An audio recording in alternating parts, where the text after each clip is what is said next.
வணக்கம். இன்று Albert Einstein அவர்களை பற்றிய செய்திகளைத்தான் உங்கள் முன்பு கூற இருக்கின்றேன். ஆல்பர்ட் ஐன்ஸ்டீன் அவர்கள் ஜெர்மனியில் உள்ள உல்ம் என்ற சிற்றூரில் பிறந்து வளர்ந்திருக்கிறார். அடிப்படையில் அவர் ஒரு யூத மதத்தை சார்ந்தவர். 5 வயது வரையிலும் பேசாத ஊமையராகவே அவர் விளங்கியிருக்கிறார். 5 வயதிற்கு பிறகுதான் பேசும் திறனையே பெற்றாராம். இளமையில் பள்ளிக்கூடம் போவதையே அவர் வெறுத்திருக்கிறார். வீட்டிலேயே முடங்கி கிடந்திருக்கிறார்.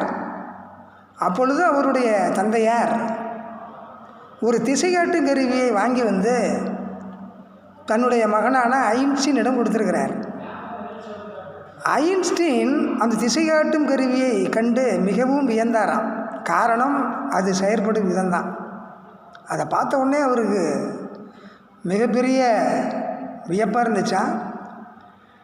அதுதான் ஒரு அறிவியலில் மிகப்பெரிய சிந்தனை உடையவராக விளங்குவதற்கு தூண்டலாக இருந்திருக்கிறது.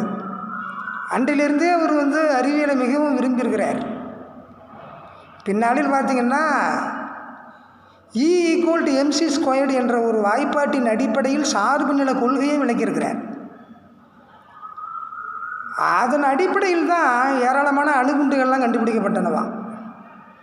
அதற்கு அடுத்து போட்டோ எலக்ட்ரிக் எஃபெக்ட் என்ற ஒரு ஆராய்ச்சியை மேற்கொண்டு அதில் வெற்றி பெற்று நோபல் பிரைஸையும் வாங்கினாராம். ஆனால் அவருடைய புகழ் அவ்வளவு பெருகி கொண்டு போன பொழுதும் ஜெர்மானியர்கள் அதை வெறுத்தார்களாம். காரணம் என்னவென்றால், ஐன்ஸ்டீன் சார்ந்திருந்த மதத்தினர் அந்த நாட்டில் போய் குடியேறி இருந்திருக்காங்க, அவ்வளவுதான். அதனால் ஜெர்மானியர்கள்லாம் சொன்னாங்களாம், ஐன்ஸ்டீனுடைய கண்டுபிடிப்புகள் எல்லாம் யூத கண்டுபிடிப்புகள் அப்படின்னு கேலி பேசினார்களாம். யூதர்களை எதிர்த்தே ஒரு கட்சி அந்த காலகட்டத்தில் மிகப்பெரிய வளர்ச்சி அடைஞ்சிக்கிட்டே வந்துச்சான். இந்த கட்சியினுடைய பெயர் நாசிச கட்சி. அந்த கட்சி மிகப்பெரிய வளர்ச்சி அடைந்து 1933ஆம் ஆண்டு தேர்தலில் வெற்றி பெற்று ஆட்சியை பிடிச்சிருச்சான். அந்த கட்சியினுடைய அதிபராக தேர்ந்தெடுக்கப்பட்டவன் யாருன்னா கொடுங்கோலன் சர்வாதிகாரி அடால்ஃப் ஹிட்லர். அவன் ஆட்சி கட்டிலில் ஏறிய உடனேயே ஐன்ஸ்டீன் ஒரு முடிவுக்கு வந்துட்டாராம்.